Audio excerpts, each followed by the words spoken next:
නමෝ බුද්ධාය. යොවුන් ඔබ හැමදෙනාගේ ජීවිතේට ඊටාම අර්ථවත් වටිනා පණිවිඩයක් අරගෙන ඒම පිණිසයි අද දවසේත් මේ වැඩසටහන ආරම්භ වෙන්නේ. මම හිතන්නේ යොවුන් අය ගොඩාක් කැමති අපේක්ෂාවකින් ඉන්නවා තමන්ගේ යහපත් වෙනසක් ඇති කරගන්න. මං යම් යහපත් විදිහකට වෙනස් වෙන්න ඕන මේ ඉන්නවාට වඩා කියන අපේක්ෂාව ගොඩාක් අයගේ හිත තුළ තියෙනවා. වෙනස් වෙන්න ඕනේ කොහොමද? ඒ ගැන බුදුරජාණන් වහන්සේගේ ධර්මයේ තුලින් මඟ පෙන්වීමක් කරන්නයි අද මේ විදිහට වැඩසටහන ආරම්භ වෙන්නේ. වැඩසටහන වෙනුවෙන් අපේ පින්වත් ස්වාමීන් වහන්සේ වැඩමවා වදාලා වැඩම කොට වදාළ ගරුතර මහා සංඝරත්නය අපි নমස්කාර පූර්වකව ගෞරවයෙන් පිළිගන්නවා. පළමු කොට අප කාගේත් කල්යාණ මිත්‍ර අපට නිරන්තරයෙන් අර්ථයෙන් ධර්මයෙන් අනුශාසනා සිදු කරන අපගේ ගුරු දේවෝත්තම පරම පූජනීය පින්වත් ලොකු ස්වාමීන් වහන්සේට අපගේ වන්දනාව වේවා. ගුරු දේවයන් වහන්සේ නිදුක්ව නිරෝගව දීර්ඝායුෂ සම්පන්නියම ලබත්වා. සාදු සාදු සාදු. අවසරයි පින්වත් ස්වාමීන් වහන්සේ. බොහෝ තරුණ දරුවන්ගේ හිත තුළ දෝංකාර දෙන කාරණාවක්, සාමාන්‍ය කල්පනාවක් තියෙන තරුණ අය නිතර හිතන දෙයක්, අදහස් කරන දෙයක් තමයි සංස අද මාතෘකා කරගත්තේ.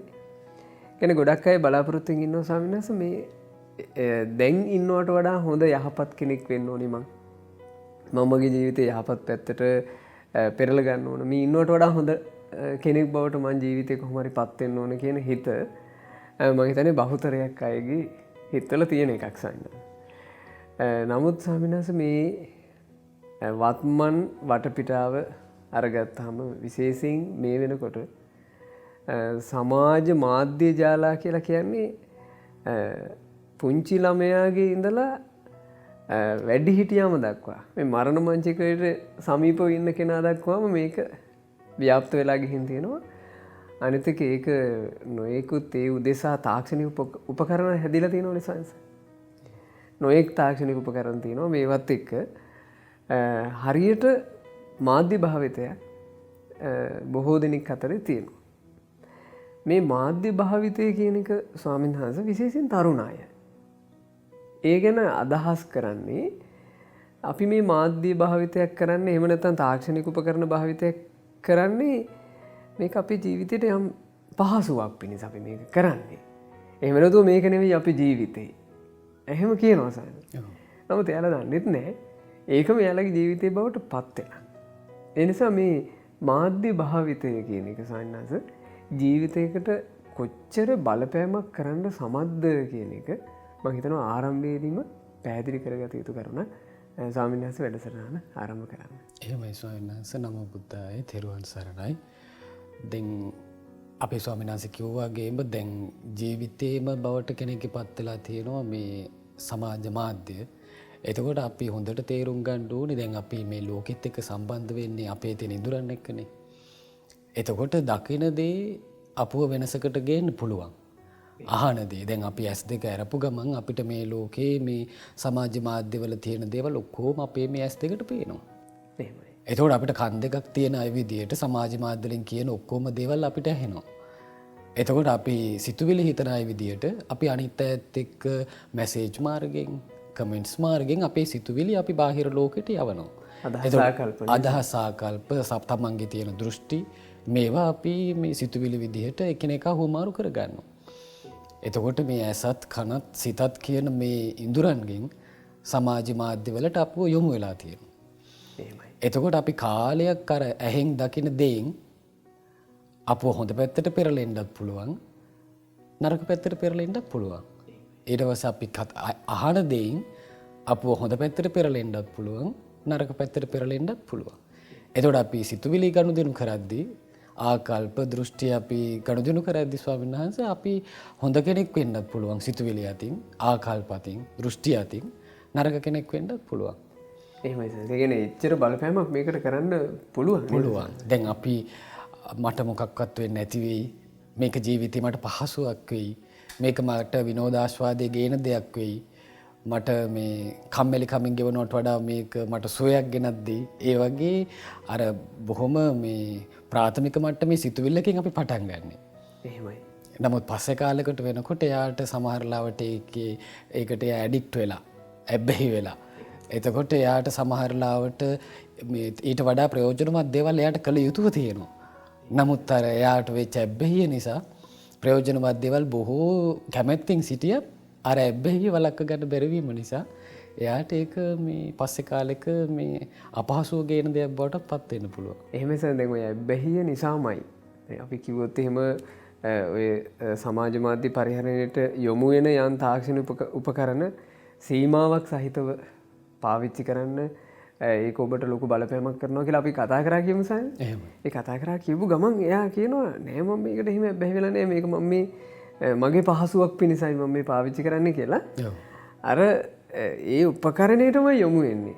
ඇත්තරම ඒ උපකරණය විසින් තමන්ව ආක්‍රමණය කරලා එහෙම නැත්නම් තමන්ගේ ජීවිතේට සෑහෙන බලපෑමක් කරා කියන එක ඇබ්බැහිය නිසාම වැටහෙන්නේ නැති ස්වභාවයක් තියෙනවා සයන්. ඔව් ඒ කියන්නේ ඒක දැන් සමහර ලාවට ඒකට අවවාද කරන්නේ ගුරුවරයෙක්. එහෙමයි. සමහර ලාවට තමන්ගේ දෙමව්පියෝ. සමහර ලාවට තමන් යාළු වෙලා ඉන්න ගෑනු ළමයා. එක්ක තමන් යාළු වෙලා ඉන්න පිරිමි ළමයා. එතකොට තමන්ගේම සමහරට පවුලේ වැඩිමහල් සහෝදරෙක් තමයි ඒ අර ඇබ්බැහියෙන් එයාව වළක්ව ගන්න හදන්නේ. ඇත්තටම බාහිර කෙනෙකුට ඒක ප්‍රකටයි නේද? ප්‍රකටයි. ඒක දැන් කලින් ගත කරපු ජීවිතෙත් එයයි දන්නවා. මේ තාක්ෂණික උපකරණ පාවිච්චියෙන් පස්සේ ඉන්න පුද්ගලයාවත් ඒගොල්ලෝ දකිනවා. එතකොට තමන්ට නොපෙනෙන දේ බාහිරට පේනකොට සමහරලාට අර ඇබ්බැහි වෙච්ච දේ ගන්නවා. අර අවවාදේ පවා සමහර ලාවට නුරුස්සන තත්ත්වයටපත් වෙලා එකිනෙකා අතර තියෙන අන්‍යෝන්‍ය සම්බන්ධතා. ඒව පවා මේ පස්සේ කාලෙක වෙද්දී මේ බිඳෙන අවස්ථා, හිතමනාපකම්, ඒ කියන්නේ තමන්ගේ ඥාතිකම් දුරස් වීම, සහෝදරකම් දුරස් වීම මේවත් වෙන්න පුළුවන් එතකොට යාට.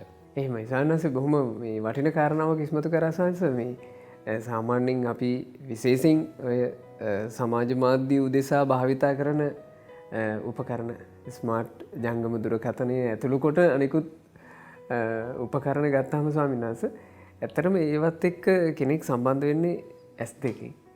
ඊළඟට එයා සවනින් ඒක අහනවා කන් දෙකෙන්. ඊළඟ දේ තමයි සංසාර ආකල්ප හුවමාරුව. ඒක කෙනාගේ දෘෂ්ටි, ඒ වගේ තියෙන කමෙන්ට්ස් ඒවා කියවන එක. ඔව්. දැන් ස්වාමීන් වහන්සේ මේකෙන් කෙනෙකුට අභ්‍යන්තරිකව කරන බලපෑම කියන එක තවදුරටත් තේරුම් ගැනීම පිණිස ස්වාමීන් වහන්සේ අපි යම් කරුණක් සිහිපත් කරතු වටිනවා. ඔව් ස්වාමීන් වහන්සේ ඒක දැන් කාලයක් එක දිගට යමක් වෙද්දී ඒක තමන්ගේ ජීවිතයට තමන් නොදැනීම බද්ධ වෙනවා. දැන් හිතමු යම් දෙයක් අපි මේ යම් කඩේකට ගියා එතනදී තමන්ට රසවත් දෙයක් දිවට වැටුණා. අපි ඒ කඩේට යන්නේ නැද්ද නිතර? ආන්න එහෙම එකක්. එතකොට සමාජ මාධ්‍ය තුලින් අපිට මේ ඇහැට රූපයක් අපි ප්‍රියමනාපයි නම් ඒක ගන්න අපි ඒ දේ ඇසුරු කරනවා. දැන් සිද්ධියක් තියෙනවා ස්වාමීන් වහන්සේ ඔය මේ ගිරිදත්ත කියලා ජාතක කතාවක. ඒකේ මේ හොඳ ඇත්ගොව්වෙක් යටතේ මංගල හස්තිය පුරුදු වෙනවා. එතකොට මේ මංගල හස්තිය රාජකීය ගතිගුණ ඇතුව බොහෝම ගරු ගාම්භීර විදියට මේ පංචතූරේ නාද මැද්දේ යුද බෙර නාද මැද්දේ නොසෙල්වි ඉන්න මෙයා පුරුදු වෙච්ච හොඳ ඇති. හැබැයි පස්සේ කාලෙක අර ඇත්ගොව්ව මැරෙනවා. මැරිලා ඊළඟට එන ඇත්ගොව්වෙක් එයාට ටිකක් නොණ්ඩියක් තියෙනවා. එහෙමයි. එතකොට බලන්න මේ ඇතා කාලයක් දකිනවා අර ඇත්ගොව් වගේ තියෙන නොණ්ඩිය. බලන්න කාලයක් දකින්නේ කොච්චර මේ ඇතාට මේ බලපෑමක් කරාද කියලා ඇතා නොණ්ඩි ගහනවා. හරි පුදුම එකක් ඒක. එතකොට බලන්න අර කාලයක් දැකපු දේ මේ ඇතාට බලපෑමක් කළා. එතකොට ඒක හදන්න අර මේ රජතුමාට වෙනම මහන්සියක් ගන්න උනා. එතකොට බලන්න මේ වගේ සිද්ධි තියෙනවා මේ අතීත කතාවල. දැන් ස්වාමීන් වහන්සේ ඔක්ක කියනකොට මට සිහිපත් වුණේ නිසා අපිට වීඩියෝ පටයක් සමාජ මාධ්‍ය මේ තුලම මේ ලොකුවට ව්‍යාප්ත වුණ කාලයක පුංචි දරුවෙකුගේ ප්‍රකාශයක් සංස. ඒ දරුවා පිටරටක දරුවෙක්. එයා බොහොම සිඟිති වයසේ ස්වාමීන් වහන්සේ. එයාගෙන් අහනවා මේ එයාගේ ගුරුතුමිය පන්තිභාර ගුරුතුමිය එයාගෙන් අහනවා මේ ඔයා මේ ලොකු වුණාම ඔයාට හොඳට හයිය තියෙන කෙනෙකු නම් ඔයා මොකද්ද කරන්නේ? එහෙම. එතකොට එයා කියනවා මං ඔක්කොමලා මරනවා මං පවුලේ කට්ටිය විතරයි ඉතුරු කරන්නේ අනිත් ඔක්කොම මරනවා කියනවා. එතකොට මේ ගුරුතුමිය හරි සංවේගයට පත් වෙන අය ස්වාමීන් වහන්සේ දැන් සාමාන්‍යයෙන් ඒ වගේ සිංගිති ළමයි කියන්නේ බොහොම ආදරණීය කතානේ. මල් කැකුළු වගේ කියලා දැන් මෙයා කියන්නේ මරනවා කියලා. එතකොට මෙයාට ආසාව තියෙන්නේ ඔක්කොමලා මරන්න. එතකොට මේ ගුරුතුමිය එයා සම්බන්ධයෙන් බලනවා ඇයි මෙයා මෙහෙම කියන්නේ. බලනකොට ස්වාමීන් වහන්සේ මේ ඒ චූටි ළමයා ඒ වයස වෙනකොටම බොහොම දරුණු යුද්ධ ගේම් අර යුද්ධ තියෙන ගේම් ක්‍රීඩා කරන්න පුරුදු වෙලා. ඉතින් එයා හැම තිස්සෙම කරන්න වෙඩි තියෙන එක. දැන් එයාට ඒක සාමාන්‍ය ලෝකයේ තුල සජීවීකරණය වෙලා එයා දැකපු දේ. ඇත්තම ස්වාමීන් වහන්සේ දැන් කැලේක ඉන්න වල් මේ හස්තියා යම් අයුරකින් හොඳ ඇසුරක් නිසා හොඳ දමනයක් නිසා දමනය වෙනවා. ස්වාමීන් වහන්සේ කියපු කතාවෙන් පැහැදිලි ඒ ඇතාටම දකින්න ලැබුණ අර නොන්ඩි ගහන කොර ගහන කෙනෙක් නේද ස්වාමීන්. ඒකෙන් ඇතත් නොදැනි ඇතා වෙනස් වුණා නේද? එහෙමයි. දැන් බලන්න දැන් සමාජ මාධ්‍ය තුල ඇත්තටම හොඳ දේවලුත් සංසරණය වෙනවා. එහෙමයි. ඒ වගේම නරක දේවලුත් සංසරණය වෙනවා. දැන් අපි සසරේ ආවේ කෙලෙස් සහිත කෙනෙක්නේ. එතකොට එයාට අර මේ සසරේ හොඳ දේවල් පුරුදු කළා වගේම අපි තුල නරක දේවලුත් තියෙන්න පුළුවන්. දැන් සාමාන්‍ය කෙනෙක් තුල කුසල් මුලුත් තියෙනවා අකුසල් මුලුත් තියෙනවා. එතකොට ඒකට හේතු සකස් වෙන විදිහට අකුසල් මුල් වැඩෙන්නත් පුළුවන් කුසල් මුල් වැඩෙන්නත් පුළුවන්. දැන් මේ අපි සසර පුරුදුත් තියෙනවා. දැන් ඒ අතරේ ඊට පස්සේ අපි පුරුද්දටත් යනවා. දැන් එතකොට අපිට මුලින් සමාජ මාධ්‍ය පරිහරණය කරනකොට අපිට තේරෙන්නේ අපේ මේකට හේතු වෙයි සසර පුරුද්දක් කියලා. සමහරවිට මේකට හේතු වෙයි අකුසල මුලක් කියලා අපිට තේරෙන්නේ නැහැ. ඒකට එයා ගොඩාක් සසරේ බරපතල පිං තියෙන කෙනෙක් නම් කුසල් මුල් බලවත් නම් ආන්න එයාට සමාජ මාධ්‍ය ඔස්සේ එයාට යන්න පුළුවන් මේ පින පැත්තට යහපත පැත්තට තමන්ගේම තියෙන කුසලතාව වර්ධනය වෙන පැත්තකට. ඒ කියන්නේ දැන් සමාජ මාධ්‍ය වලින්ම කොච්චර ළමයි මේ තමන්ගේ ජීවිතේ අලුත් දේවල් ඉගෙන ගන්නවද? එහෙමයි. ඒ වගේ පැත්තකට එයා හේතු වෙන්නත් පුළුවන්. ඒ කියන්නේ කුසල් පැත්තට යන්නත් අකුසල් පැත්තට නොයන්නත් කාරණා තියෙනවා. එතකොට දැන් ඔය සත්තිගුම්බ ජාතකයේ තියෙන්නේ එකම කූඩුවේ හැදෙන්නේ. ගිරාපෝතකයෝ දෙන්නේ. හුළඟක් කැවිල්ලා දෙන්නව දෙපැත්තකට වීසි වෙනවා. දැන් එකම පවුලේ දරුවෝ කීප දෙනෙක් ඉන්නවනේ.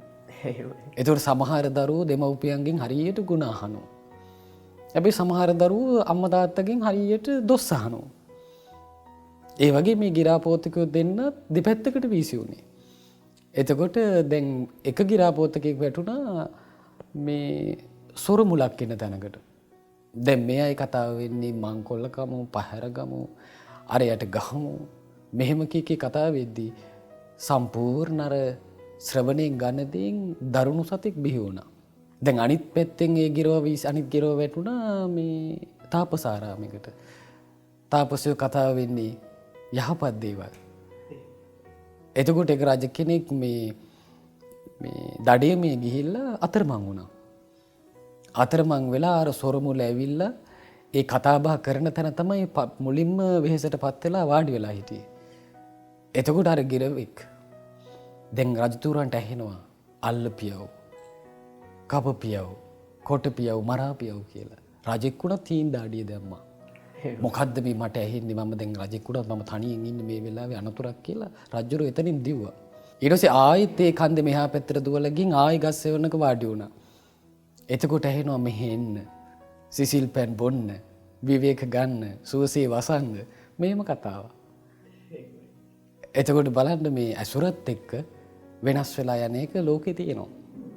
එතකොට අපි මේ දැන් අපි අතට ලැබෙන දේ යහපත අයහපත දෙකම තියෙන එකක්.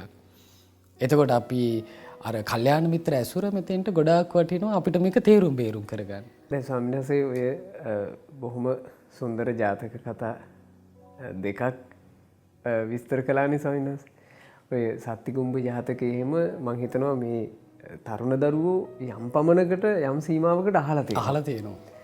ගොඩාක් වර්තමානයේ තියෙන එකක් සංස සමාජයේ මාධ්‍ය ඇතුළෙම ওই ජාතක කතා ආදිය එක්ක විවේචනය කරනවා. ඒක සංස හරි හාස්‍යයට ලක් කරනවා. ඒ ජාතක කතාවල වගේ තියෙන දේවල් හරි හාස්‍යයට ලක් කරලා නිකන් ඒක හරි පහත් කරලා කතා කරන පිරිසක් සමහරවිට මේ සමාජ මාධ්‍ය ඇතුළෙම මේ වැදගත්යයි සම්මත කොට නිකම් බිහි වෙලා ඉන්නවා සන්නස්. එතකොට දැන් සාමාන්‍යයෙන් අද කාලේ වුණත් දමනේ වෙච්චි ඇත්තුත් අපිට පේනින්නවා වල් ඇත්තුත් පේනින්නවා. එතකොට අද කාලේ ඕක පෙනිපෙනිසන්න සමහට අර ජාතක කතාවකට මේ විවේචනාත්මක මුකයෙන් කතා කරනවා. කතා කර ඊනකට අද වුණත් ඔය ස්වාමීන් වහන්සේ කියපු කතාව හරි ප්‍රකටයි. සමහර ගෙවල් වල ස්වාමීන් වහන්සේ ඔය ගිරව් මයින්ෝ වගේ හැදෙනවා. ඒ ගෙදර නිකන් අර නොසන්ඩාල ළමයි ඉඳලා ඔය ඒ අයට කුණුහරුපෙම උගන්වනවා. අවසාන මේ සත්තු කෑ ගහන්නම කුණුහරුපෙන් සන්නනවා. නමුත් සමහර ගෙවල් වල ඔය වගේ සත්තු හැදෙනවා. එයාලා බොහොම මේ ලස්සන වචන සමහට අම්මා කියලා කතා කරනවා නංගි කියලා කතා කරනවා. එයාලා ඒ ගෙදරයි ගෙදරයට අමතන විදිහටම මේ ගිරම පුරුදු වෙනවා. එහෙමයි සන්නස. ඇතරම දකින දෙයක් ඊළඟට ඇහෙන දෙයක්. ඒ වගේමයි ස්වාමීන් වහන්සේ මේ සාමාන්‍යයෙන් අනිත් කෙනෙකුගේ දෘෂ්ටි මතවාද පැත්ත මාව ආක්‍රමණය කරනවා කියන එක ගොඩක් අයට. එතන බහූතරයකටම ඒ ගැන අදහසක් නෑ. සාමාන්‍යයෙන් කියවන වචනයකට මගේ ජීවිතේ ගොඩක් අනිත් පැත්ත පෙරලන්න පුළුවන්. මන් දකින කමෙන්ට් එකකට මං ආස කරන කමෙන්ට් එකකට මගේ ජීවිතේ ලොකු වෙනසක් කරන්න පුළුවන් කියන අවබෝධය ගොඩක් අයට නැති එකක් ස්වාමීන් වහන්සේ. ඔව් දැන් ඒ කියන්නේ තමන්ට දැන් හොඳට බලා ගන්න පුළුවන් තමන් කලින් ගත් දැන් ඔය සමාජ මාධ්‍ය භාවිතා කරන්න කලින් තමන්ගේ තිබුණු ස්වභාවයන් තමන් හොඳට කල්පනා විටියෝ තමන්ටම තේරුම් ගන්න පුළුවන් කලින් මගේ තිබුණ ස්වභාවයයි පස්සේ තමන් මගේම තියෙන ආකල්පවල වෙනස්කම් තමන්ට හොඳට අඳුන ගන්න පුළුවන්. එහෙමයි සස්. දැන් ඇසුරක් කියන එකක් ගැන අපි ජීවිතේ කොච්චර කල්පනා කරන්න ඕනද කියන එක මං හිතන්නේ බුද්ධිමත් තරුණ ළමෙක් මේ කතාව මේ වෙනකන් සමන් දුන්නත් තේරුම් ගන්න පුළුවන් කියලා මං හිතනවා. අපි ඇසුරු කරන දෙයක් සැහැල්ලුවෙන් ඇසුරු කරන දෙයක් මෙච්චර ජීවිතයකට බලපෑමක් කරනවා කියන එක දැන් සාමාන්‍යයෙන් ගොඩක් අය මේ වෙනකොට පරිහරණය කරන්න සංසාර ස්මාර්ට් ජංගම දුරකථනය. මේක ඉතින් හැමතිස්සෙම තමන් ළඟ තියෙන එකනේ. ඕක හැමතිස්සෙම තමන් ළඟ තියෙනවා කොහේ හරි වාඩි වෙච්ච ගමන් ඕක අතට ගන්නෙ. මේක දිහාමයි බලාගෙන ඉන්නේ. මේක මට මෙච්චර වෙනසක් කරයි කියලා මං හිතන්නේ කිසිම කෙනෙක් දුරදිගක් ඒකේ කල්පනා කරනවා කියලා. නමුත් නොදැනීම වෙනස් වෙලා යනවා. ඒ ගැන දන්න නිසාමයි ස්වාමීන් වහන්සේ අපි මේ විදිහේ වැඩසටහන් ආදිය විශේෂයෙන් අහස්ගව්ව YouTube නාලිකාව ඊළඟට අහස්ගව්ව Facebook පිටුව ආදී මේ සමාජ මාධ්‍ය තුල මේ අහස්ගව්ව කියන වැඩසටහන් මාලාව අපි ආරම්භ කරන කල්පනා කළේ. ඇත්තම ස්වාමීන් වහන්සේ භාග්‍යතුන් වහන්සේ පවා මේ යහපත දීම පිණිස මාධ්‍ය භාවිතය කළා නේද සන්නස. ඒ ගැන මම හිතන්නේ සංස මේ තරුණ පරපුරට යම් දැනුවත්කමක් තියෙනවා නම් ඒක ගොඩාක් වටිනවා ස්වාමීන් වහන්සේ පැහැදිලි කළා. දැන් බුදු කෙනෙක් කියලා කියන්නේ ස්වාමීන් වහන්සේ ප්‍රාතිහාර්ය තුනක් සහිතයි. එහෙමයි. ඒතර බුදුරජාණන් වහන්සේ මාධ්‍ය පාවිච්චි කළේ සමහර ලාවට ඉරිදීන්. සමහර වෙලාවට මේ ප්‍රාතිහාර්ය භාගතුන් වහන්සේ කළේ සිත දැකීමෙන්. සමහරලාට මේ මාධ්‍ය භාගතුන් වහන්සේ පාවිච්චි කළේ ධර්ම දේශනාවෙන්ම. භාගතුන් වහන්සේ යාගේ හිත දකින්නවා එයාට ඒකෙන් පාවිච්චි කරන්න ඕන මාධ්‍ය බුදුරජාණන් වහන්සේ දන්නවා. දැන් එක තැනක තියෙනවා කලින් බුද්ධ ශාසනයක එයා ඒ බුදුරජාණන් වහන්සේගෙන් අහපු දහම් පදයක් තියෙනවා. දැන් එයාගේ අවබෝධය උපද්දවන දේ අර වචනමයි. බුදුරජාණන් වහන්සේ වචනම් පාවිච්චි කරනවා. දැන් අපිට ප්‍රකට ගාතාවක් ඒක අපි නිතර අහනවා අනිච්චවත සංඛාර ගාතාව. කාශ්‍යප බුදුරජාණන් වහන්සේ ওই වචනමයි මාධ්‍යට පාවිච්චි කරන්නේ. එතකොට එයා ඒක පුරුදු කරලා සුගතිය යනවා. ගෞතම බුදුරජාණන් වහන්සේ ළඟට ඉද්දී ඒක මහාණ්ඩ සලස්සනවා. දැන් බලන්න අපිටත් සමහර ලාවට අපි සංවේදී නම් අහන දෙයට ඒ දේ අපි තුළ ලොකු වෙනසක් කරන්න පුළුවන්. දැන් බුදුරජාණන් වහන්සේ මේ පස්වග ස්වාමීන් වහන්සේලා දිහා බලනකොට සම්පූර්ණ අරහත්ත්වයට මෝරලා ලස්සන ධර්ම දේශනාවක් කරා 5 දෙනා වහන්සේලාම රහත් වුණා. ඒක භාග්‍යවතුන් ශ්‍රවණයෙන් දුන්නේ. දැන් අපි මේ සමාජ මාධ්‍යවලිනුත් අපි ශ්‍රවණය කරනවානේ. එතකොට අපි මේ බුදුරජාණන් වහන්සේ ශ්‍රවණින් දීපු දෙයින් සම්පූර්ණ එක්ක සුගතියට ඔසවා තබනවා. එහෙම නැත්නම් නිවනටම ඔසවා තබනවා. ඊළඟට සමහර තැන් තියෙනවා භාග්‍යවතුන් වහන්සේ මේ 이르දියෙන් බුදුරජාණන් වහන්සේගේ මේ රූපකාය යවනවා ආලෝකයක් විදියට. දැන් මට්ට කොණ්ඩලී ගත්තොත් ජීවිතය අවසාන භාගයේ තාත්තාගේ බිලි කන්නට දාලා කාත් කවුරුත් නෑ මට කියලා හිතාගෙන දුකසේ ඉන්නකොට ඒක අපිට හිතා ගන්න බෑ ඒ දරුවෙක්ගේ කොහොම වෙයිද කියලා. අම්මා තාත්තත් නොසලකා මේ ගේ පිලි කන්නට දාපු අවස්ථාවක ඒතකොට කාත් කවුරුත් නැතුව ඉද්දි බුදුරජාණන් වහන්සේ භාග්‍යවතුන් වහන්සේගේ රූපකාය දකින්න සලස්සනවා. එතකොට පිටන කවුරුත් නැති වුණත් භාග්‍යවතුන් වහන්සේ මට ඉන්නවා කියන පැහැදීම වෙනවා. ඒ පැහැදීමෙන් එයාව මේ මනුස්ස ස්වභාව ඉක්මවාගින් දිව්‍ය ස්වභාවයට පත් කරනවා. ඒ රූපේ පෙන්වන එක කළේ. රූප පෙන්වන එක කළේ. එතකොට බලන්න හිත පහදවන්න. දැන් සමාජ මාධ්‍යවල අපි දකිනවා සමහර අය හරි නිර්මාණශීලී. සමහර අය බුදුරජාණන් වහන්සේ ගැන හිත පහදින ලස්සන ඒවා අපි දැකලා තියෙනවා. එතකොට ඒ වගේ දෙයක් දකින්න සමාජ මාධ්‍ය හරහා කෙනෙක්ගේ හිත පහදවන්න පුළුවන්. එතකොට බුදුරජාණන් වහන්සේ කළ කරපු දේ සමාජ මාධ්‍ය ඔස්සේ අදටත් වෙනවා සමහරලාට අපි දකින රූපරාමෝකින්. දැන් ওই ඉස්සර තිබුණ සමාජ මාධ්‍ය නේ තොරන් වලින්. එහෙමයි. භක්ති ගීත වලින්. ඒව තිබුණනේ. එතකොට ඒ වෑනුත් කරන්නේ දැන් භක්ති ගීත වලින් බුදු ගුණයක් ඇහෙනකොට ඒ වෙලාවේ යාට ශ්‍රද්ධාසිතක් උපදිනවා. අනේ හරියගේ බුදුරජාණන් වහන්සේ මේ වගේ ගුණයෙන් යුක්තයි. මේක මේ පිනාගේ සිතින් අහන්න පුළුවන්, නිවිච්ච හිතකින් අහන්න පුළුවන් කියලා එකල තිබුණා ඒවා. ඒතර බුදුරජාණන් එක තැනක තියෙනවා එක ස්වාමීන් වහන්සේ නමක් මේ උද්‍යානයක භාවනා කරනවා. භාවනා කරද්දී වෙසඟනක් තව පුරුෂයෙකුට මේ පුරුෂයෙක් කතා කරපු එකක් නිසා ඒ උද්‍යානට ඇවිත් තිනවා. එදා මොකක් හරි හේතුවකට අර පුරුෂයාට එන්න වෙන්නේ නැහැ. දැන් මේ වෙසඟන රාග සිතින් මත් වෙලා අර බලද්දී උද්‍යානයේ තව කවුරු හරි ඉන්නවද කියලා බලද්දී ලස්සන ශ්‍රමණයන් වහන්සේ නමක් දකින්නේ. ස්වාමීන් වහන්සේ නම. ඉතින් මේ වෙසඟනට මේ කවුද මේ කෙනා කියලාවත් හොයාගන්න බෑ මේ කෙලිස් වැඩි. ඊට ස්වාමීන් වහන්සේ පොළඹ ගන්න හදනවා. ඊට පස්සේ ස්වාමීන් වහන්සේ මේ ධර්මයේම සිහි කර කර මේක දිහා මේ මොකද්ද මේ වෙන්නේ කියලා සිමනා සිහිනුවණින් බලාගෙන ඉන්නවා. ඒ වෙලාවෙත් බුදුරජාණන් වහන්සේ මේක දැකලා ආලෝකයක් තමයි වන්නේ. ආලෝකයක් කියවලා ලස්සන කයි ආදීනව තියෙන ගාථාවක් ඇහෙන්න සලසන රූප භාග්‍යතුන් වහන්සේගේ සංඥා වෙන ආලෝකයක් කියවලා අර ධර්මය අවබෝධ කරගන්න ඕනේ ගාථාවක් ඇහෙන්න සලසනවා. මේ ස්වාමීන් වහන්සේ අරහත්ත්වයට පත් වෙලා ආකාශයෙන් වඩිනවා. දැන් දුර හිටපු ඒ ස්වාමීන් වහන්සේට භාග්‍යවතුන් වහන්සේ ළඟ කෙනෙකුට කතා කරනවා වගේ කතා කරන්න ඒ බුදුරජාණන් වහන්සේට තිබුණු තාක්ෂණික ක්‍රමය යොදාගත්තනේ නේද? එහෙමයි. තව එකක් තියෙනවා හරි ලස්සනයි.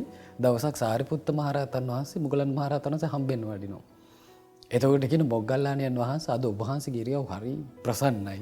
මුව මඩල බබලනවා. අද කොයි වගේ ශාන්ත විහරණයකින්ද හිටියේ කියලා අහනවා. එතකොට කියනවා සාරිපුත්තයන් වහන්සේ අද මේ ශාන්ත විහරණයකින් නෙමෙයි හිටියේ. නමුත් මේ සමාපත්තිය ඕලාරිකයි කියනවා. මොකද්ද කියලා අහනවා. එතකොට කියන භාග්‍යතුන් වහන්සේ දෙවුරම් විහෙරේ වැඩ ඉන්නේ. මම මේ රජගහ නුවර වැඩ ඉන්නේ. මගේ දිවස පිරිසිදු වෙලා තිබ්බා කියනවා සවැත් නුවර දක්වා. මගේ දිව්‍ය ශ්‍රවණයත් පිරිසිදු වෙලා තිබ්බා කියනවා සවැත් නුවර දක්වා. භාග්‍යතුන් වහන්සේගේ දිව්‍ය ශ්‍රවණයෙන් අද මේ රජගහ නුවර ඉන්න මාත් එක්ක කතා කළා කියනවා. ඒ දෙපැත්ත ඉඳගෙන අපි භාග්‍යතුන් වහන්සේත් එක්ක මං අද භාග්‍යතුන් වහන්සේ කියන දහම් කරුණ වහමින් අපි ධර්ම සාකච්ඡාවක් කරා කියන දෙතැනක ඉඳලා. දැන් අද වෙලා තියෙන හානිය මොකයි සයින්ස්? මානසික දියුණුව ලද ශාස්ත්‍රුන් වහන්සේ මානසික දියුණුවක් ලද ශ්‍රාවකයෙක් එකනේ ඒ කතාව කළේ සංස. නමුත් වත්මන වෙනකොට ඇතරම තාක්ෂණික උපකරණයන් නිසා සංස දියුණු වෙලා තියෙන්නේ. එහෙමයි. උපකරණ දියුණුනාට පස්සේ දැන් අපි ගත්තොත් එහෙම අපි අහලා තියෙනවා අද වර්තමානයේ ඇතැම් වෙලාවට විශ්වාස කරන්නේ නැහැ සංස රහතන් වහන්සේලා අහසින් වැඩිය. එහෙමයි. නෑ අද සමහරවිට මේ ඒක භික්ෂූන්ම විවේචනය කරනවනේ ඕව බරු කතා වුණා නිකන් මවපුවා කියලා. රහතන් වහන්සේලා අහසින් වැඩම කරලා අන් අයට සෙත සැදුවා. දැන් අද අහසින් යන නිසා අද හෙලිකොප්ටර් හදන් තියෙනවා. අහස යන හදන් තියෙනවා. ඒ කාලේ දියුණු වූ සිතක් ලද කෙනෙක් අහසින් ගියා. එහෙමයි. අද පිරිහිච්ච අය අහසින් යන හින්දා අහසින් අරන් ගිහලා බෝම්බේ දානවනේ සර්. එතකොට ඒ කාලේ හිතක් දියුණු කරොත් තමයි දුර ඉන්න කෙනෙකුට කතා කළේ. නමුත් අද දුර ඉන්න කෙනෙකුට තාක්ෂණික උපකරණය ඔස්සේ කතා කරලා කේලමක් කියලා අවුල්ලනවා. අවුලන්න පුළුවන්. ඉතින් එහෙම ප්‍රශ්න අද ඇත්තටම දකින්න ලැබෙනවා සංස කියන මේ. ඒ කියන්නේ අභ්‍යන්තර දියුණුවක් නැතුව මේ උපකරණ දියුණුවක්. එහෙමයි සංස. එතකොට ඒ උපකරණ දියුණුවෙන් දියුණු වෙන අය බොහොම ස්වල්පයි. විනාශ වෙන අය බහුලයි. එතකොට ඒ කාලේ කෙනෙක් ඇත්තටම රහතන් වහන්සේලා ආකාශයෙන් යද්දී ඒ රහතන් වහන්සේලාගේ පෙළහර දකිද්දී සාසුරවංශ පෙළහර දකිද්දී ඒක මුල් කරගෙනම ධර්ම අවබෝධිට එනවනේ. එයි Taman නොදුටු නොවේසු විරුද්ධයක් මේ මුනිවරුන්ගෙන් දකිද්දී යාට මේ හොඳ කරන්නමයි හිතෙන්නේ. මම හිතනවා මේ වැඩසටහන ගොඩාක් ශ්‍රවණය කරන්නේ තමන්ගේ ජීවිතයට යම් ලස්සන වෙනසක් බලාපොරොත්තු වෙන දරුවෝ ටික ඒ අයටත් ස්වාමීන් වහන්සේ මෙන්න මේ විදිහ අදහසක් තියෙනවා. අපි ඔය හැම එකක්ම බලනවා. අපි හැම එකක්ම අහනවා. හැබැයි අපිට පුළුවන් තෝර බේරගන්න. එහෙම. අපි ඔය අපිට එහෙම මේ අපි නරක පැත්තට අපි අහුවෙලා යන්නේ නැහනේ. අපිට පුළුවන් මේවා තෝර බේරගන්න. ඉතින් අපි හැම එකක්ම බලනවා මොනවද තියෙන්නේ කියලා බලන්නත් එපැයි. ඒ නිසා අපි මේ හැම එකක්ම බලලා අපේ ජීවිතයට අවශ්‍ය ගන්නවා. අපිට පුළුවන් අනවශ්‍ය දේ බැහැර කරන්න කියලා. තමන් සම්බන්ධයෙන් තමන් මහා දක්ෂයෙක්. හැකියාවක් තියෙන කෙනෙක් කියලා අධිතක්සේරුවකින් ස්වාමීන් වහන්සේ අර ඕන යහපත් අයහපත් දෙයක් ඇසුරු කරන බවක් අපිට පේන්න තියෙනවා. මේකේ හානිය කොයි වගේද සංස? ඔව් ඒකේ ස්වාමීන් වහන්සේ තමන් මේ යම් දැනුමකින් ඉන්න ඕනේ මේ ඒ කියන්නේ කල්යාණ මිත්‍ර ඇසුරක තමන්ගේ දැනුවත් වීමක් වෙන්න ඕනේ. එහෙමයි. ඒ කියන්නේ දැන් බුදුරජාණන් වහන්සේ දේශනා කරපු දේවල් තියෙනවා. දැන් අපි මේ ඉන්ද්‍රියන් ඔස්සේනේ මේ මාධ්‍ය වලට යන්නේ. එතකොට මේ ඇසට පේන රූපවල දෙපැත්තක් තියෙනවා කියන එක කල්පනාවෙ ඉන්න ඕනේ. දැන් ඒකයි දැන් බුදුරජාණන් වහන්සේ නන්ද ස්වාමීන් වහන්සේගේ සිහි කල්පනාවේදී යම් දිශාවක් නන්දයන් බලයිද ඒ දිශාවේදී මනා සිහියෙන් බලනවා කියනවනේ. එහෙමයි. එතකොට ආන්නේ වගේ අපිට යම් වෙලාවක සිහියක් තිබ්බොත් මේ රූපේ බලද්දි මගේ හිතේ අකුසල් වැඩෙනවා. මේ රූපේ බලද්දි මගේ හිතේ කුසල් පිරිහෙනවා කියලා. ආන්නේ අපිට නොබලා ඉන්න සංවර වෙන්න පුළුවන්. ඒ කියන්නේ සමහරවිට තමන් එකට ගොඩක් කැබ්බැහි වෙලා. නමුත් පස් දැන් අර අම්බලට්ටික රාහුලවාද සූත්‍රයේ තියෙන්නේ. එතකොට එයා ඒ අතීතෙදී තමන්ට ඒක වුණා නම් එයා සිහි කරනවා මේක මගේ අතින් අතීතේ වුණා මේක මට හොඳ නෑ. මේක අනිත් අයට හොඳ නෑ. ඊට සියලු දෙනාට මේක හොඳ නෑ. මේක දුක පැතිදී එන්නේ. මේක මගේ විනාශය ගේනවා කියලා එයාට අතීතයේ වෙච්ච දෙයක් අරඹය වර්තමානයේ එහෙම කල්පනාවකට එන්න පුළුවන් නම් අමාරුවෙන් හරි අකුසල් වැඩෙන රූපේ එහෙමයි. එතකොට එයා අතීතයේ ඉඳලා තමන්ව බැලුවොත් එහෙම මම මේක බලන්න ගිහලා මගේ ලොකු මේ අකුසල් පැත්තකට ගියා. මගේ අනිත් අය කෙරෙහි තියෙන මෙත්සිත, කරුණාව, දයාව, ආදරය, සෙනෙහස මේ ඔක්කොම මගේ වේලිලා ගියානේ මේ යම් දෙයක් නැකීම නිසා. මේක නිතර අර මේ දැන් යුද බිමක ගේම් එකක් නා නිතර ඇහෙන වෙඩි සද්ද, බෝම්බ සද්ද. එතකොට මේවට මේ වෙලාව තමන් තුළ තියෙන අර මෛත්‍රී කරුණාව සිඳලා ගියා නම් ආන්න මේ රූප බැලීම නිසා, මේ සද්ද බැලීම නිසා මන් තුළ අකුසල් වැඩිලා මගේ කුසල් පැත්ත පිරිහිලා ගියා. ආන්න එහෙමනම් මම මේ රූපේ බලන්න හොඳ නෑ කියලා එයාටම යම් මොලේ ටිකක් පාද ගන්න පුළුවන්. දැන් සමහර ලාවට සමහර දේවල් බලන්න ගියාම ඒක තමන්ට හොඳ ඇසුරක් නැත්තම් කියන්න කෙනෙකුත් නෑ. එහෙමයි. එතකොට එයා පෞද්ගලිකවම පිරිහිලා යනවා. දැන් ෆෝන් එකක් දිහා හරි ඒ විද්‍යුත් උපකරණයක් එයා බලද්දී එයා ඒකෙම මේ වෙලාවේදී බාහිර කෙනෙකුට තේරෙන්නේ නැහැ. බාහිරින් බැලුවට ඒක පේන්නේ මෙයා මොකද බලන්නේ කියලා. එතකොට එයා බස් එකේ ගියා තව කෙනෙකුට ඈතින් ඉන්න කෙනෙකුට ඕකේ මොකද්ද බලන්නේ කියන එක පේන්නේ නැහැ. ඒතකොට තමන්ම යම් දැනුවත් වීමක් වුණොත් සමහරට පෞද්ගලිකව තමන්ටමයි වීරිය කරන්න වෙන්නේ. තමන්ටමයි සිහිය පීඨව ගන්න වෙන්නේ. තමන්ටමයි නුවණ පාවිච්චි කරන්න වෙන්නේ. ඇයි අම්මා තාත්තට කියන්නත් බෑ. තමන්ට ධර්මයේ හැසිරෙන යාළුවෙකුත් නැත්නම් ප්‍රේමනාප ඇසුරකට ආපු ස්වාමීන් වහන්සේ නමකුත් නැත්නම් දැන් භාගතුනා සිටින හිතින් හිත දැකලා අපිට අනුග්‍රහ කරා යද කවුද ඉන්නේ? එහෙමයි. දැන් අපි දකින්න දෙයක් ස්වාමීන් වහන්සේ මේ ගොඩාක් සමාජ මාධ්‍ය ඇසුරු කරන තාක්ෂණික උපකරණ ඇසුරු කරන අය ඒ තාක්ෂණික ලෝකයේ සහ සැබෑ ලෝකයේ කියන දෙක වෙන්කොට අඳුනගන්න දක්ෂ නැහැ. ඒක තමයි තියෙන ලොකුම මේ පරිබෝධය ස්වාමීන් වහන්සේ. අර තාක්ෂණයේ ඔස්සේ තමන් දකින්න ලෝකයක් තියෙනවානේ. දැන් ඔය මේ වීඩියෝ ගේම් ආදියට ඇබ්බැහිවීම අරගත්තත් ස්වාමීන් වහන්සේ ඕකේ තියෙන්නේ සම්පූර්ණයෙන් මේක. ඔව්. අපි ගත්තොත් එහෙම එයා වීඩියෝ ගේම් එකේ යුද්ධ කරන්න ආසයි. එහෙම. එයා ගිහිල්ලා යුද්ධ කරනවා, හිට මෙහෙට වෙඩි තියනවා. ඒකේ ලොකු වින්දනයක් ලබනවා. ඊළඟට ඒ වගේ තියෙනවනේ මේ අපි හිතමු මේ වේගෙන් වාහනයක් අරගෙන යන්න පුළුවන් ගේම් එකක්, කාර් ගේම් එකක් වගේක් තියෙනවා. එතකොට මෙයා මේක හප්පගෙන පෙරලගෙන මෙයා මේක අරන් යනවා. එහෙම. මේක තාක්ෂණික ලෝකය. එහෙමයි. සැබෑ ලෝකේ නෙවෙයි. මේක ඇතුලේ මෙයාට හානියක් නෑ. ඊළඟට මේක ඇතුලේ මෙයා මොනවා වුණත් මෙයාගේ ජීවිතේට අනතුරක් නෑ. මෙයා මේ යුද්ධයේදී Tamanට සතුරු පාර්ශවයක් දකින්න ආසයි. ඒ සතුරු පාර්ශවයට වෙඩි තියන්න ආසයි. නමුත් මෙයාට අමතකයි මේකම ඇත්ත භෞතික ලෝකේ නිර්මාණය වුණොත් ඇත්තම යුද්ධයක් කවුද ස්වාමීන් වහන්සේ කවුද ආස නේද ස්වාමී? දැන් එහෙම මෙහෙම බෝම්බ වැටෙන්න පටන් ගත්තොත් සතුරු පාර්ශවයක් අපිට වෙඩි තියන්න පටන් ගත්තොත් අපිව ඝාතනය කරන්න පටන් ගත්තොත් ඒ හැබෑ ලෝකයේ එයා කිසිසේත් ප්‍රිය කරන එක නෙවෙයි. හැබැයි හැබෑ ලෝකයේ එයා ප්‍රිය නොකරන දේ එයා තාක්ෂණික ලෝකයේ අස්සේ අමුතු විදිහකට විඳිනවා. ඒක තුළින් තමන්ගේ අභ්‍යන්තරයට සිද්ධ වෙන හානිය ගැන දැන් මට සිහිපත් වුණා සන්නස කාරණාවක් අපේ ලෞතර බුදුරජාණන් වහන්සේ එක අවස්ථාවක භික්ෂුවකට අවවාද කළා. ඒ අවවාද කරන්න හේතුව ඒ භික්ෂුන් වහන්සේ වැඩම කළා ඒ කාලේ අර දේවදත්ත සංඝයා වේදනය කරපු කාලේ ස්වාමී. දේවදත්ත ගයා ශීර්ෂයේ විහාරයක් හැදුවනේ පන්සල. එතකොට මේ භික්ෂුන් වහන්සේ තමන්ගේ යාළු භික්ෂුන් වහන්සේ නමකගේ වචනයක් අහලා අර දේවදත්තගේ පන්සලට යන්න එන්න පටන්ගෙන. භික්ෂුන් වහන්සේලාට ඕක ආරංචි වුණා. දැන් මෙයා මේ දේවදත්තගේ පන්සලට රිංගනවා අය කියලා. බුදුරජාණන් වහන්සේ ළඟට මේ භික්ෂුව කැඳගෙන ගිහිල්ලා කිව්වා ස්වාමීනි මෙයා මේ කලින් කලට අර දේවදත්තගේ තැනට යනවා මේ අනතුරක් හානියක් කරගනී කියලායි අපි සාස්ෘණ වහන්සේට මතක් කරන්න කියලා.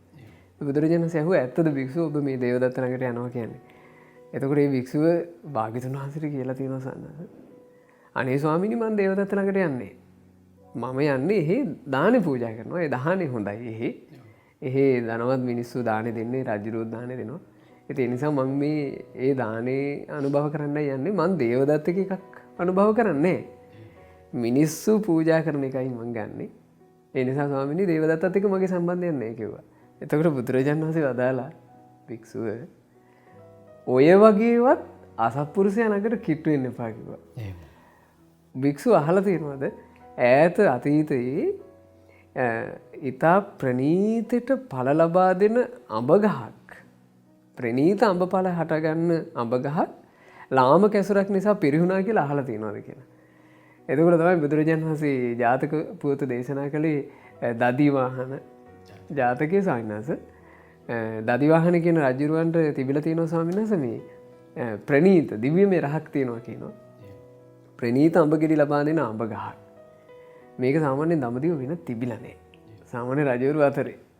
එතකොට මේ රජුරුව මේකේ අඹ ගෙඩි කඩලා හොඳට ඉදිච්ච අඹ ගෙඩි රජවරුන්ට තෑගි විදිහට යවනවා.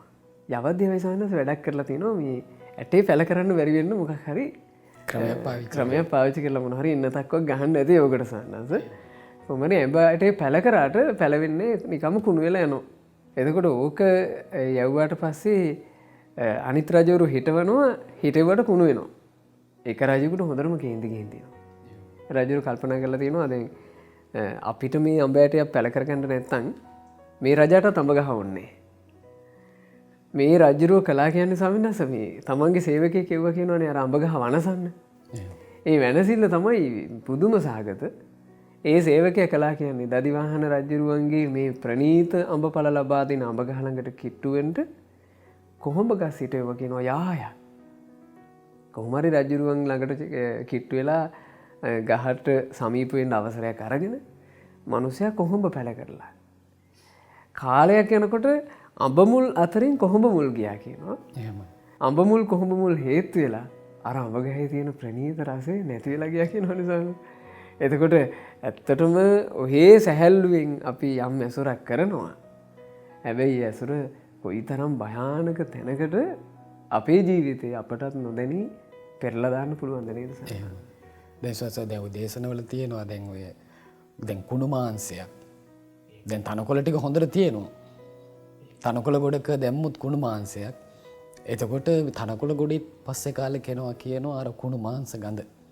කුණු මස් ගඳ. දැන් සමහරලාවට හොඳ ඊතල ගොඩක් තියෙනවා. ඒක මැද්දේ දානවා කියන විස පොවාපු එකක්. එතකොට අනිත් ඒවාත් විස තැවරෙනවා කියනවා. දැන් ඊට පස්සේ මේ දේශනා කරන දැන් මේ විස කුඩු ධාර්තියක් තියෙනවා. එතකොට ඒක අපි කොලේක ඔතලා තියෙනවා. ඉතින් මිරිස් කුඩු ටිකක් කියලා. අපි කොලේක ඔතලා තියෙනවා. අන්තිමට කොලෙත්තර සැරෙනවා. ආන්නේ වගේ මේ අපිට මුලින් තේරෙන්නේ නැහැ. ඇසුර වෙනකොට තේරෙන්නේ නැහැ. නමුත් පස්සේ කාලෙක අපේ ලොකු වෙනසක් මේ දකින්න ලැබෙනවා මේ ඇසුරත් එක්ක. බොහොම වැදගත් තැනක් ස්වාමීන් වහන්සේ.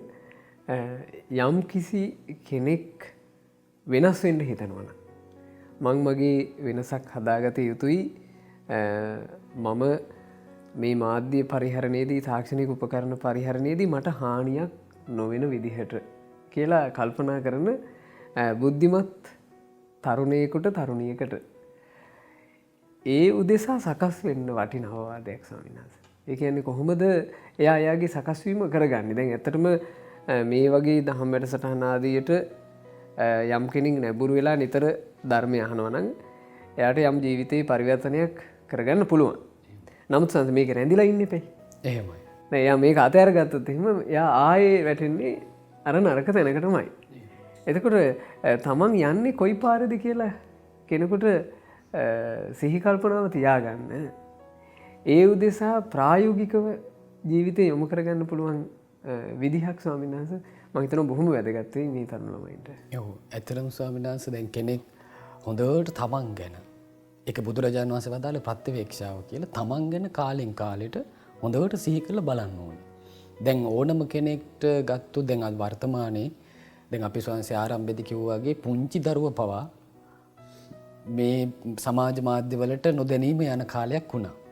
දැන් මේ පහුගිය කාලේ දැන් අපි දකිනවා සමහරලාට පොඩි දරුවෝ අඬද්දී අම්මලා මේ ඒ සමාජ මාධ්‍ය ඔස්සේ තමයි මොකක් හරි කාටුන් එකක් හරි මොකක් හරි දාලා දෙනවා. එතකොට අර දරුවා අඬන දරුවා ඉක්මනට නැලවෙනවා. එතකොට ඒ දරුවා නිකම්ම මේ ඒ දේවල් පාවිච්චි කරන්න හුරු වෙනවා. ඊට පස්සේ දැන් මේ පහුගිය කාලේ මේ රටේ වෙච්ච දේවල් නිසා මේ කොරෝනා තත්ත්වයන් මේ දේවල් නිසා පාසල් යන දරුවන්ට මේ ඔන්ලයින් ඔස්සේ ඉගෙන ගන්න සිද්ධ වුණා. එතකොට දරුවන්ට සමාජ මාධ්‍යවලට යන්න අවස්ථාව ආවා. එතකොට මේවා දැන් තරුණ පිරිස ඊට පස්සේ විශ්වවිද්‍යාල අධ්‍යාපනය ලබන දරුවන් ඒ අයට පවා සමහර මේ ලෙක්චර්ස් ලැබුණේ ඔන්ලයින් හරහා. එතකොට හැමෝ කියන්නේ බේරෙන්න කෙනෙක් නැති ගානයි. එතකොට තමන් මේක පරිහරණය කරද්දී ආපස්සට හැමතිස්සෙම බලන්න ඕනේ. මම මේ සමාජ මාධ්‍ය පාවිච්චි කරන්න කලින් මගේ තිබුණු ස්වභාවය කොහොමද? ඊට පස්සේ මම ඒක පාවිච්චි කළ දවසක් ගත වෙද්දී දෙකක් ගත වෙද්දී සතියක් ගත වෙද්දී මාසයක් ගත වෙද්දී වසර ගණනින් සමාජ මාධ්‍ය තුල සැරිසරද්දී මට මොකද උනේ? ඒතකොට කාලෙන් කාලෙට ආපස්සට පසු විපරමක්. ඒ බුද්ධිමත් කෙනෙක්ට කරන්න පුළුවන් නම් ඒක හරි වටිනවා. දැන් සමහර ගෙවල් වල දැන් මේ එකිනෙක අතර තියෙන අන්‍යෝන්‍ය සම්බන්ධතා. හිතමු දැන් සමහර ලාවට එකට එකතු වෙලා දවසේ දැන් අම්මා තාත්තා උදේ වැඩට යනවා. සමහරට දරුවෝ පාසල් යනවා. ගෙදර එකට මුහු වෙන තැනක් තිබ්බනම් සමහරට රැයට කන වෙලාවේ කෑම මේස වෙන්න පුළුවන්. සමහරලාට කාලයක් යද්දී කෑම මේසෙට ආවත් මේ සමාජ මාධ්‍ය පාවිච්චි වෙන තරමට ඒක වෙන්න පුළුවන්. දැන් ඔය අපි දැකලා තියෙනවා සමහර මේ ආපන ශාලාවල අපි වීඩියෝ වල දැකලා තියෙනවා. ආපන ශාලාවට ස්වාමියයි බිරිඳයි ගියත් කෑමි කෙනකන් ඒ දෙන සාමිච්ච කතාවක නැහැ. සමාජ අර මේ ස්මාර්ට් ෆෝන් එක ඔස්සේ ඒගොල්ලන්ගේ පෞද්ගලික ලෝකවල ඉන්නේ. එතකොට ස්වාමියා භාර්යාව වශයෙන් තියෙන අන්‍යෝන්‍ය සබඳතාවලට මගේ මොකද උනේ? දැන් මම දරුවෙක් නම් අම්මත් එක්ක මගේ කොහොමද ඇසුර? දැන් ඇත්තටම අම්මා කෙනෙක් කැමතියි දරුවත් එක්ක සතුටින් වාසය කරන්න. එයාගේ සෙනෙහස දෙන්න. දරුවෙක් ඇත්තටම ආසයි මව්ගේ සෙනෙහස ලබන්න. නමුත් කාලයක් යනකොට එයාට බලන්න පුළුවන් මට අම්මගෙන් ලැබිච්ච සෙනෙහසට මොන වගේ තත්ත්වයකද දැන් තියෙන්නේ. මම අම්මට දක්වපු කරුණාව, දයාව, මම අම්මට කරපු උදව් උපකාර, මම ගෙදර ගත කරපු විදිය. ඒකට සංස කෙනෙකුට බලන්න පුළුවන් දැන් තමන් මේ විද්‍යුත් උපකරණ පාවිච්චිට කලින් සමහරවිට බොහොම පිළිවෙලට හිටපු කෙනෙක්. සමහරවිට තමන්ගේ කාලේ ගොඩාක් මේවට වැයවීමත් එක්ක එයාගේ කාමරයේ තියෙන පිළිවෙල පවා නැති වෙනවා. සමහරවිට තමන්ගේ රෙදි ටික හොද ගන්න වෙලාවක්. තමන්ගේ ශරීර සෞඛ්‍ය වෙනුවෙන් යම් දේ සමහර ළමයි ඉන්නවා යෝග්‍ය ව්‍යායාම වලට මේ පුරුදු වෙච්ච ළමයි. ඒතර සමහරවිට ඒව කාලයක් යනකොට මග හැරිලා. එක්ක තමන් සුව නිින්දක් ලැබපු කාලයක් තිබ්බා. 10 මාට විතර නිදාගෙන. සුවසේ 5ට විතර වගේ අවදි වෙලා තමන්ගේ කටයුතු කරගෙන නීට් එකට ඇඳලා වැඩට යන ඉස්කෝලේ යන දැන් දරුවෙක් තරුණ වෙනකොට මේක කැමතිනේ. කලට වෙලාවට කොණ්ඩේ කපලා නේද? එතකොට තමන්ටම බලන්න පුළුවන් තමන්ගේ චරිතේ කොයි විදියටද වෙනස් වුනේ. මට මේ දේවල් ආපස්සට පරණ තත්ත්වයට ය아가න්න බැරුව මං කොතනද හිර වෙලා තියෙන්නේ. එතකොට ආන්න තමන්ට තේරුණොත් මම මේ ගත නොකළ යුතු වෙලාවක් මේවා ඔස්සේ මගේ ගත වෙලා යනවා. එතකොට ආන්න නුවණින් සලකනකොට එයාට කාලයක් මේක කරන්න වෙයි. මොකද දැන් මේ දැන් මේ පසුවිපරමක් කරපු කෙනෙක් නෙමෙයිනේ දැන් අද මේ සමහරට මේ කරන සාකච්ඡාව අහන්නේ. එහෙම. එතකොට එයාට එක දවසින් මේක හදාගන්න බැරි වෙයි. හැබැයි කාලෙන් කාලෙට එයා පසුවිපරමට ලක් කළොත් දවසින් දවස වේවා අඩුම සතියකට දවසක් විනාඩි 10ක් වගේ කාලයක් ගත්තොත් තමන්ගේ පසුවිපරමට අන්න හදාගන්න පුළුවන්. එහෙම සංස දැන් ස්වාමීන් වහන්සේ ওই කතාව කියාගෙන යනකොට මට එකපාර සිහි වුණේ ස්වාමීන් වහන්සේ එක තරුණ ළමෙක් අපිට මුණ ගැහුණා අහම්බෙන් වගේ මේ මෑතක ඒ මුණ ගැහිලා එයාත් එක්ක කතා බහ කරනකොට ස්වාමීන් වහන්සේ එයාගේ පරණ තිබුණු ආකල්ප අදහස් හාත්පස වෙනස් වෙලා. කොටිම ස්වාමීන් වහන්සේ මේ අපි කෙරෙහි යම් ගෞරවාන්විත හැඟීමක් තිබුණා නම් ඒක පවා එයාගේ වෙනස් කියලා මට අර හැසිරීම් වලින් ආදී තේරුණා. මේ කලින් ස්වාමීන් වහන්සේ හොඳට අපේ අසපුවලට ඇවිල්ලා අසපුවල මාසිකව කරන යොවුන් වැඩසටහන් වලට සහ සම්බන්ධ වෙලා එහෙම කටයුතු කරපු ළමයි. එහෙමයි. අර ඒ කතා බහේදී මම එයාට නිකන් ඇහුවා. දැන් මේ කාලේ මොනවද කරන්නේ? මොනවද බලන්නේ? එතකොට සාමාන්‍ය සම්පූර්ණයෙන්ම මට එයාත් එක්ක කරපු කතා බහින් තේරුණා එයාගේ ජීවිතේ ලොකු වෙනසක් ලොකු හානියක් මේ සිද්ධ වෙන්න හේතුනේ එයා යම් මේ සමාජය තුළ නිකන් අර තරුණ තරුණියන්ට කතා කරන ඇතැම් පාර්ශවවල වීඩියෝ බලන්න නැඹුරු වෙලා. මෙලෝ පරලෝ විශ්වාස නැතුව කතා කරන ඔය නිකන් අමුතු චරිත ටිකක් දැන් බිහිලා ඉන්නවනේ සන්නයි. අන්න ඒවා මෙයා බලන්න නැඹුරු වෙලා. එහෙමයි. එතකොට මට හරි මේ සංවේගයක් උපන්න. මොකද අපි ඒ වෙනකොට කරුණු කිව්වට මට තේරුණා අහගෙන හිටියා. නමුත් කරුණු කිව්වට මට නිකන් හිතුණා මේ කියපුව ඔළුවට නම් ගියේ නෑ. මෙයාට සමීපුන්නේ නෑ කියලා. ස්වාමීන් වහන්සේ කියා දීපු කාරණේ බොහොම වටිනවා සන්නස. අඩු ගානේ සතියකට එක දවසක්වත් පුළුවන් නම් තමන් පරණ හිටපු කෙනාම තාම ඉන්නවද? එහෙමයි. හිටපු කෙනා පිරිහිලාද? තිබුණු ලස්සන ගතිගුණ හානි වෙලාද? අම්මට තාත්තට තිබුණ ගෞරවේ තාම ඒ විදිහටම තියෙනවද නැත්නම් අඩු වෙලාද? දැන් අම්මා තාත්තා ගණන් ගන්නේ නැද්ද? එහෙමයි. තමන්ට එක බලන්න පුළුවන් නේද සන්නස? ඊළඟ එක තමයි ස්වාමීන් වහන්සේ තරුණ ළමයි මේ තමන් සමාජ මාධ්‍ය පාවිච්චි කරනකොට හරියට යොමු වෙනවා අර තමන්ගේ නිර්මාණශීලී දේවල් මේ මාධ්‍යයට එකතු කරන්න සන්න. ඇතැමුන්ට හරි ලස්සනට පුළුවන් එක එක අදහස් දාලා ලස්සන පෝස්ට් හදන්න පුළුවන්.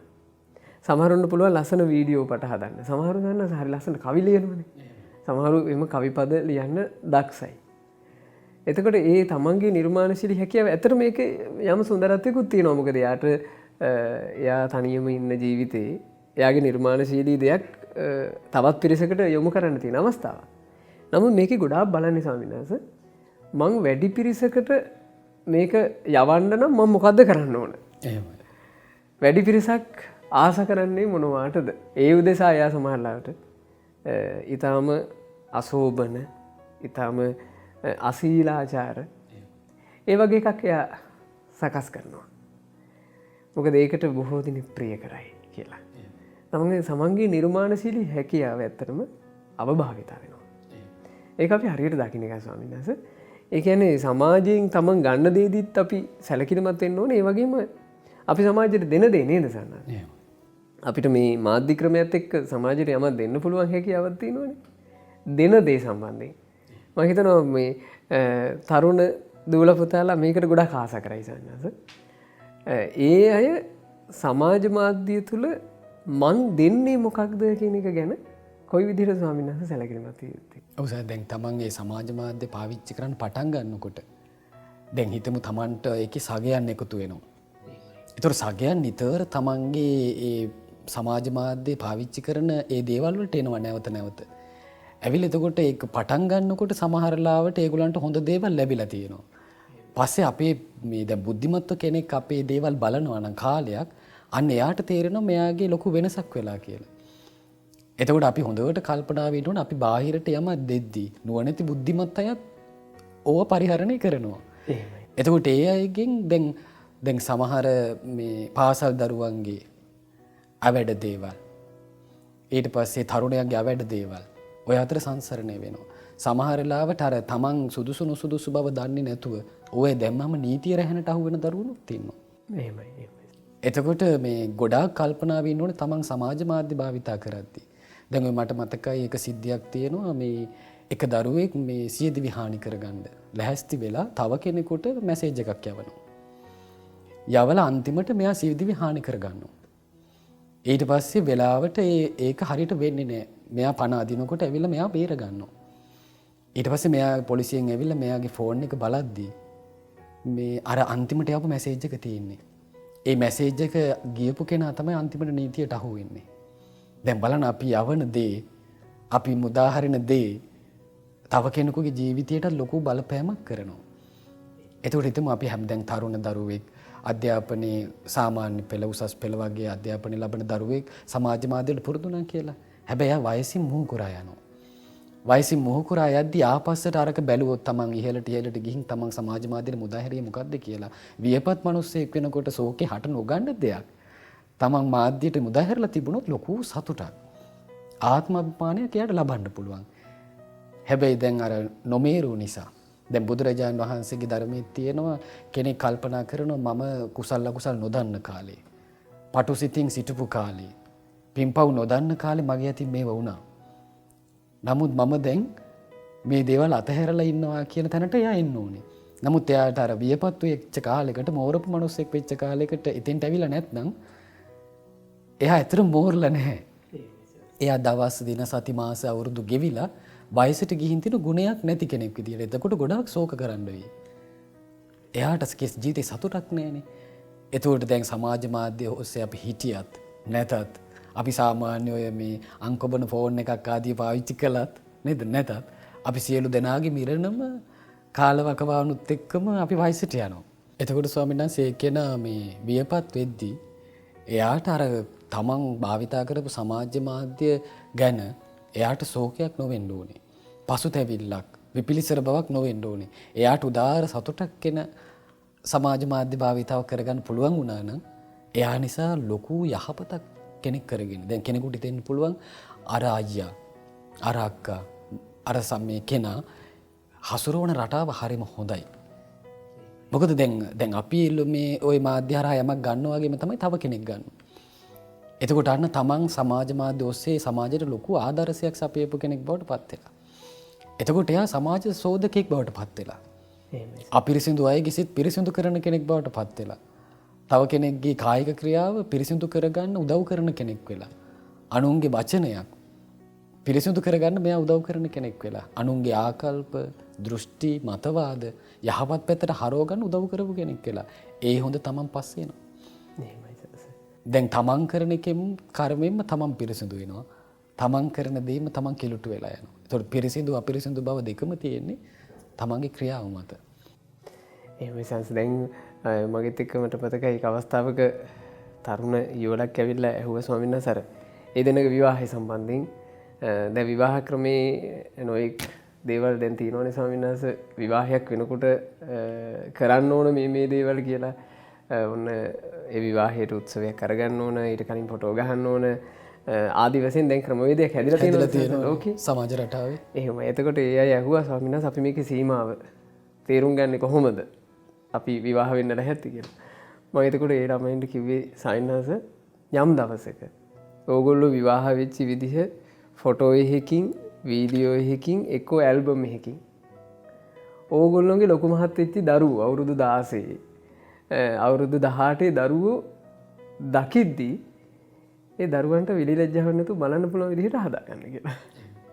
එතකොට සයින්හස ඒක කල්පනා කරා නම් ඒ අයගේ සීමාව තේරුම් අරගෙන දැන් කටයුතු කරනවා නේද? ඇත්තටම ගොඩාක් දිනකට අමතක වෙන්නේ ස්වාමීන් වහන්සේ.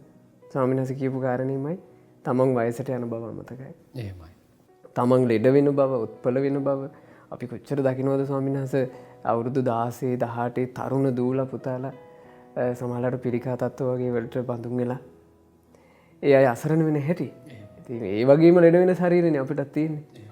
ඒ වගේමයි බලාපොරොත්තු නොවන අවස්ථාවක මේ ලෝකයේ අත්හැරලා දාලා යන්න වෙන දේවල් කොච්චරනම් මේ ජීවිතේට සිද්ධ වෙනවද? ඉතින් මෙහෙම ජීවිතයක මම හිතන්නේ අද බොහොම සුන්දර වටින පණිවිඩයක් මේ තරුණ දරුවෝ හැම දෙනාට අරගෙන ඉන්න පුළුවන්කම ලැබුණා සායනස. සාමාන්‍යයෙන් වෙනස් වෙන කෙනෙකුට කොහොමද වෙනස් විය යුත්තේ වෙනස කියන එක කොහොමද හදාගත යුත්තේ ඔබ හැමදෙනාට මේ කියූ කාරණා වලින් මං හිතන්නේ ඔබේ වෙනස හදාගන්න අවස්ථාව තියෙනවා. ස්වාමීන් වහන්සේ අවසානයට සිහි කරපු කාරණාව යලිත් සිහි කරනවා. කවුරුත් ඔබව වෙනස් කරලා දෙන්නේ. ඔබේ වෙනස හදාගත යුත්තේ ඔබමයි. ඒ උදෙසා උදව්වක් උපකාරයක් පිණිසයි අද දවසේ මේ වැඩසටහන පවා. ඉතින් ස්වාමීන් වහන්සේ බොහෝම කරුණාවෙන් අනුකම්පාවෙන් ධර්ම කාරණා රාශියක් අපිට විස්තර කරලා දුන්නා. ස්වාමීන් වහන්සේට නිදුක් නිරෝග සුවයත් දීර්ඝායුෂ සම්පත්තියත් ගෞතම සම්බුද්ධ ශාසනයේම ධර්මාවබෝධයෙන් සැනසෙන්න වාසනාවක් ලැබේවා. සාදු සාදු සාදු. හැම දිනාටම තෙරුවන් සරණයි. නමෝ බුද්ධාය.